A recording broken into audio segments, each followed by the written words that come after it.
following may contain controversial and outright provocative content, which isn't a testament to an actual truth and can therefore be a pure fiction.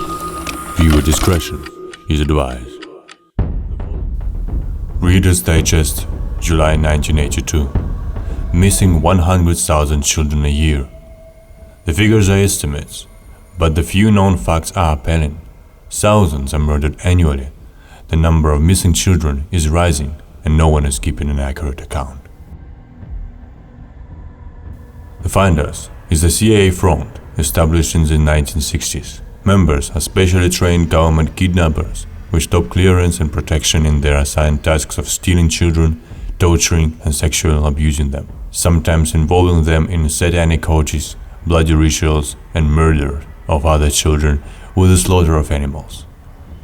The Finders are known sexual degenerates who use a fleet of unmarked cars to grab targeted children from parks and schoolyards, many times using their own child members as decoys. They lure the innocent children away from the crowd close to their vans. The adults inside grab the children, drag them and transport them to a series of safe houses where they await their ill-fated end. They are then used in ceremonies. The children are either murdered and sacrificed for body parts, or they are sold as sex slaves, auctioned off to various locations in the Northern Hemisphere. In the past, they have been auctioned off near Las Vegas, Nevada, and Toronto, Canada, Lincoln, Nebraska, Michigan, and Houston, Texas. Marion David Petit, the leader of the cult, is an identified pedophile, homosexual, and CIA officer. His son was a former employee of a CIA proprietary firm, Air America, which was notorious for smuggling drugs destined for the United States out of the Golden Triangle into Saigon during the Vietnam War. December 2nd, 1987. This office was contacted by Tallahassee Police Department on February 5th, 1987, who requested assistance in attempting to identify 2 adult males and 6 minor children, all taken into custody the previous day. The men arrested and charged with multiple kinds of child abuse were being very evasive with police in the questions asked of them pursuing the children and their condition. This agent contacted SSA, Bob Merrill, RAC Reston, Virginia, and requested telephone numbers and names of police persons in area police departments in an attempt to follow up on 2 leads which were a Virginia license number and that the children had commented about living in a Washington, D.C. commune. Subsequently, this office received a telephone call from the Washington, D.C. Metropolitan Police Department inquiring about the men and children. This office put the MPD and the TPD in contact with each other. On Thursday, February 5th, 1987, this office was contacted via telephone by Sergeant John Van Meter of the Tallahassee Police Department. Sergeant Van Meter requested assistance in identifying 2 adult males and 6 minor children ages 7 years to 2 years. The adult males were tentatively identified by TPD as Michael Hooligan and Douglas Emmerman, both of Washington, D.C., who were arrested the previous day on charges of child abuse.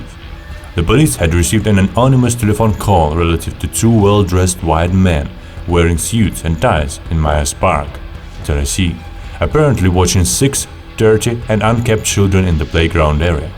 Hooligan and Emmerman were near a 1980s blue Dodge van bearing Virginia license number, the inside of which was later described as foul-smelling, filled with maps, books, letters, with a mattress situated to the rear of the van, which appeared as if it was used as a bed, and the overall appearance of the van gives the impression that all 8 persons were living in it. The children were covered with insect bites, were very dirty.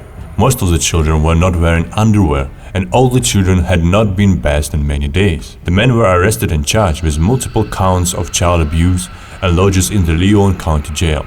Once in custody, the men were somewhat evasive in their answers to the police regarding the children and stated only that they both were the children's teachers and that all were en route to Mexico to establish a school for brilliant children. The children tentatively were identified. The children initially indicated that they lived in tents in a commune in the Washington, D.C. area and were going to Mexico to go to a school for smart kids. This office contacted the office of the RACDC and spoke with SSA Bob Harold. This agent requested telephone numbers and names of police persons in area departments that might be aware of said activities described by the children and to follow up on the leads, which were the Virginia license number and a check on the men's names with local law enforcement. A short time later, this office was contacted by Detective Jim Bradley of the Washington, D.C. Metropolitan Police Department. Bradley indicated that the case here in Tallahassee appeared to be strongly related to a case he was currently working in the Washington, D.C. area. He stated that the actions of the two men in custody in Tallahassee relative to the children just might give his case enough probable cause for search warrants to search premises occupied by a cult group called the Finders. This agent directed Bradley to telephone TPD and discuss with police directly any activities forthcoming relative the instant case. At this time, it was determined that there was no customs violations found to exist, and therefore this case is being closed pending receipt of additional information. 2nd of July 1987. Special Agent, Custom Corporation Interest in Tallahassee, Washington MPD Child Abuse Investigation. On Thursday, 2nd of May 87, the D2 agent SSA Bob Harold received a call from SSA Walter Critlow, USCS Tallahassee, Florida. SSA Critlow was seeking assistance in contacting an appropriate local police agency to coordinate a child abuse investigation, in which the Tallahassee Police Department. SSA Critlow further requested assistance in checking some names, addresses and a vehicle through the Customs Child Pornography Unit database, and stated there was some suspicion of the subject being involved in supplying children for the production of child pornography. Further, he was informed by the Tallahassee Police Department that the children may have been en route to Mexico from the Washington, D.C. area. The possibility of customs interest in the investigations due to possible violation of the Child Protection Act of 1984 and the alleged nexus with the U.S.-Mexican border were discussed and agreed upon. SSA Critlow related the following background information.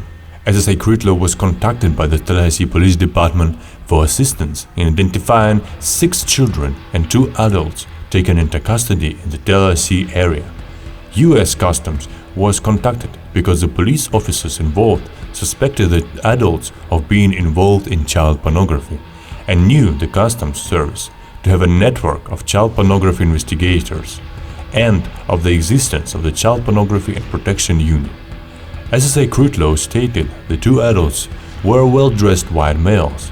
They had custody of 6 white children, boys and girls, ages 3 to 6 years. The children were observed to be poorly dressed, bruised, dirty, and behaving like animals in a public park in Tallahassee. The police were notified by a concerned citizen, and all 8 persons were taken into custody.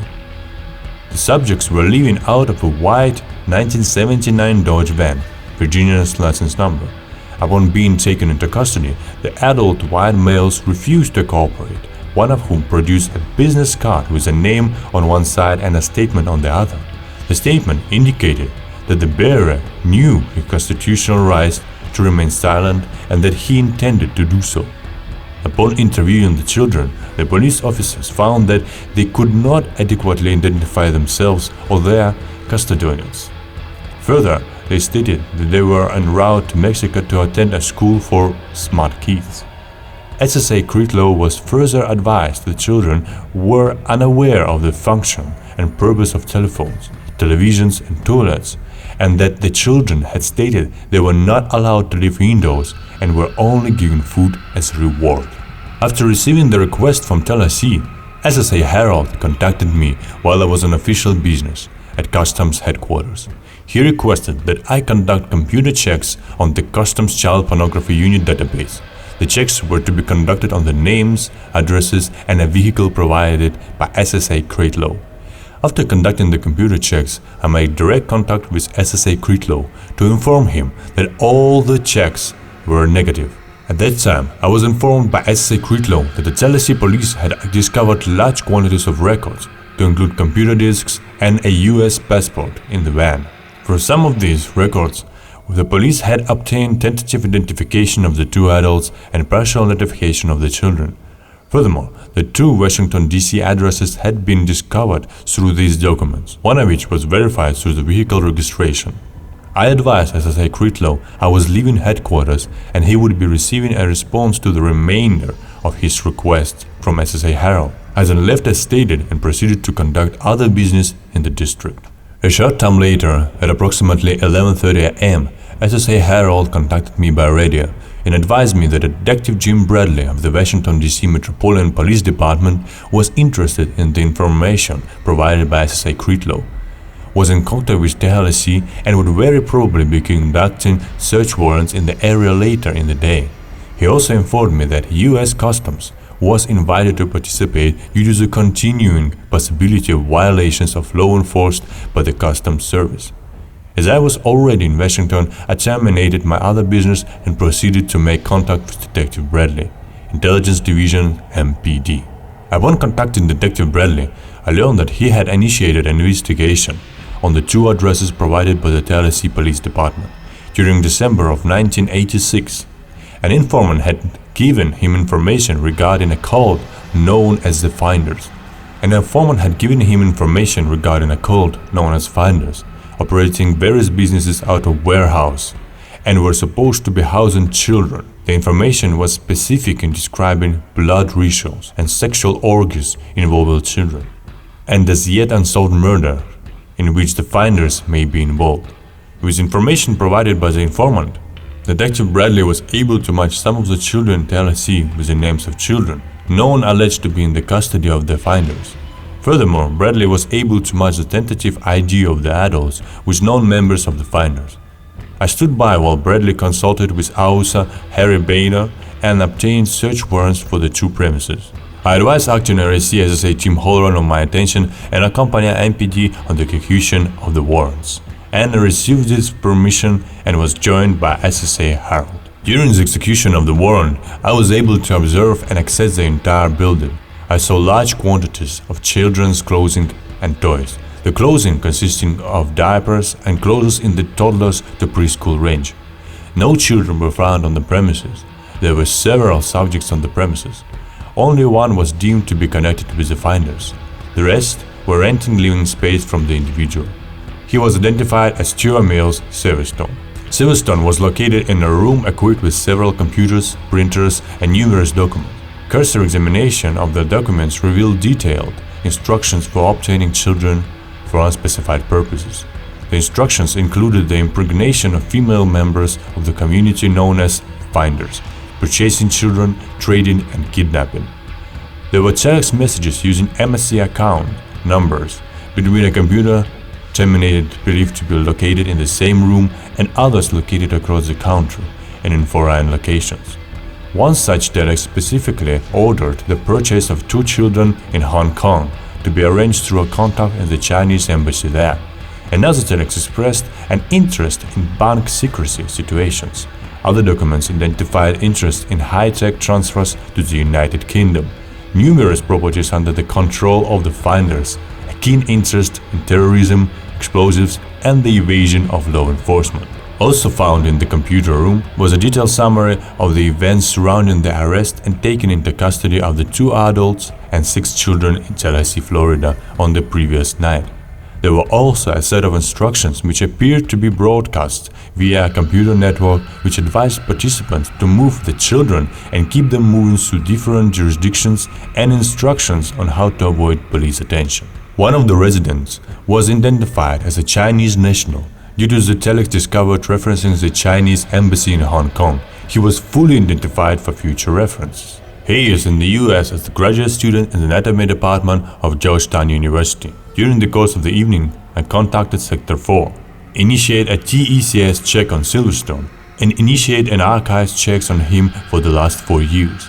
I also contacted SSA Holloran to keep him advised of the proceedings, and asked for and received permission to contact SSA John Sullivan of the CPPU to query some names through the CPPU database. SSA Holloran told me he would call Southern Region headquarters to keep them posted on the proceedings as well. I later contacted SSA Sullivan for the stated purposes, and in the discussion that followed, I gave him some background on the purpose of the request. I advised him that the information was not for dissemination at headquarters, that region was being notified, and that region would probably contact headquarters later if deemed necessary. SSA Sullivan assured me that the information would go no further until official notification was made by region. No positive matches were obtained from the CPPU database. I was later joined by SSA Herald. SSA Herald advised me that there were extremely large quantities of documents and computer equipment at the warehouse, and that MPD was posting officers inside the building there and sealing the buildings until morning, in which a second warrant for that premises would be obtained and executed. SSA Herald also advised me that the news media had been notified and had been waiting for the execution of the warrant at the 4th Street address. Detective Bradley later stated that the MPD public information officer had been contacted by a Tallahassee reporter. When it became apparent, the PAO had no information on the search warrants.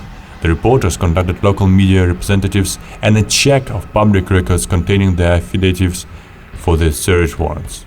The reporter contacted local media representatives, and a check of public records containing the affidavits for the search warrants disclosed the locations and purpose of the warrants. Detective Bradley surmised that someone on the Tallahassee Police Department was the original source of information for the press. I advised SSA Holleran of the involvement of the press, and he stated that he would, in turn, release the information to region. SSA Herald and I assisted in the transport of the evidence seized pursuant to the warrant and cleared MPD after the press left the area. On Friday, 2nd June 1987, I met Detective Bradley at the warehouse at the 1st Street. I duly advised my acting group supervisor, SSA Don Bulworth. I was again granted unlimited access to the premises. I was able to observe numerous documents which described explicit sexual conduct between the members of the community known as Finder. I also saw a large collection of photographs of unidentified persons. Some of the photographs were nudes, believed to be of members of Finders. There were numerous photos of children, some nude, at least one of which was a photo of a child on display and appearing to ascend the child's genitals. I was only able to examine a very small amount of the photos at this time. However, one of the officers presented me with a photo album for my review. The album contained a series of photos of adults and children dressed in white sheets participating in a blood ritual. The ritual centered around the execution of at least 2 goats. The photos portrayed the execution, disembowelment, skinning, and dismemberment of the goats at the hands of the children. This included the removal of the testes of a male goat, the discovery of a female goat's womb and the baby goats inside the womb, and the presentation of a goat's head to one of the children.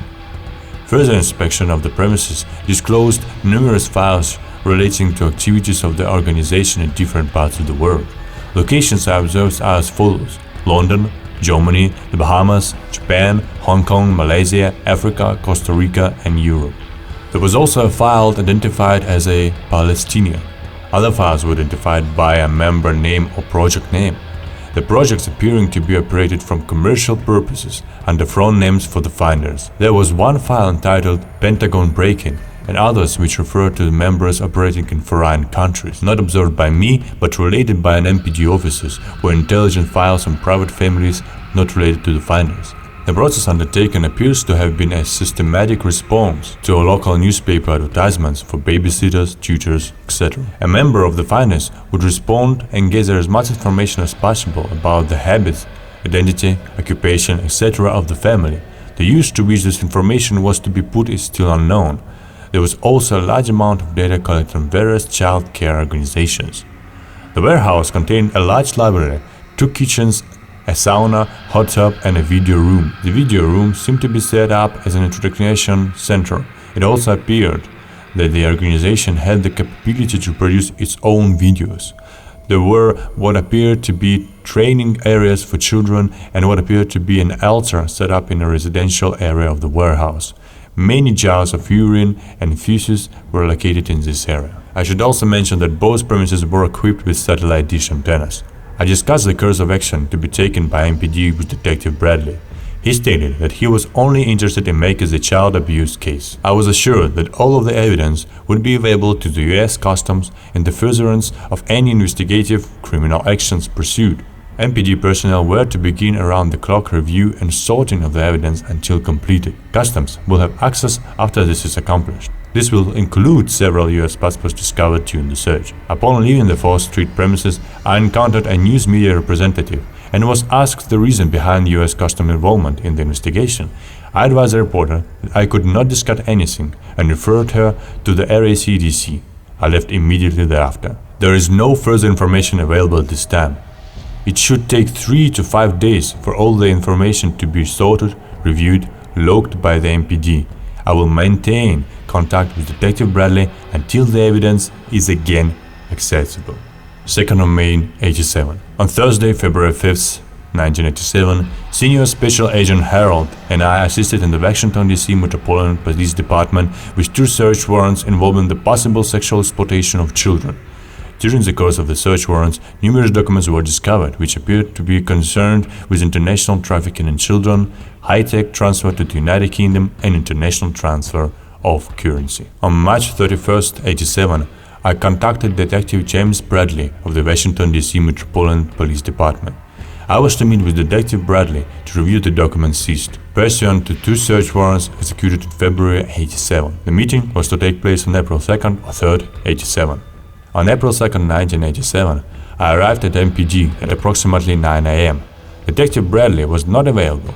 I spoke to a third party who was willing to discuss the case with me on a strictly off-the-record basis. I was advised that all the passports data had been turned over to the State Department for their investigation. The State Department, in turn, advised MPD that all travel and use of their passports by the holders of the passports was within the law and no action would be taken. This included travel to Moscow, North Korea, and North Vietnam from the late 1950s to mid-1970s. The individual further advised me of circumstances which indicated that the investigation into the activity of the finders had become a CIA internal matter.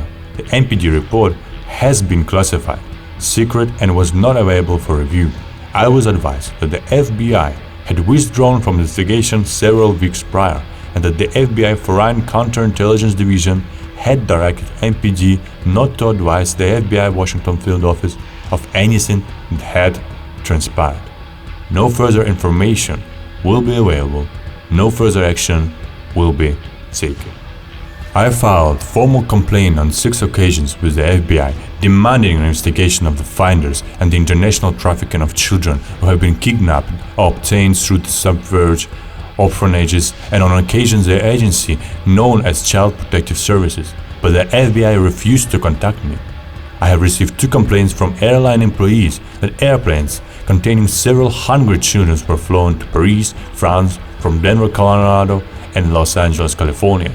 210 children were reportedly on the manifest of the Denver plane. In addition, Paul Bonacci told me about children who were auctioned off in the early 1980s outside Las Vegas, Nevada, and Toronto, Canada. These children were auctioned off in their underwear with a number on a card around their necks, some for $50,000 each. 191 children assigned to the Child Protective Services in Florida are missing with no indication of their whereabouts. 100,000 children disappear each year in America. So what do you think? Why did they classify the information? Is FBI and CIA really trying to hide the evidence which points to their involvement in kidnapping, with further torture, rape, and other activities with children? Share your comments below and share this video with your friends who would like to know what they think too. And if you like these types of videos, then like and subscribe to keep up to date with all the new videos coming out each week.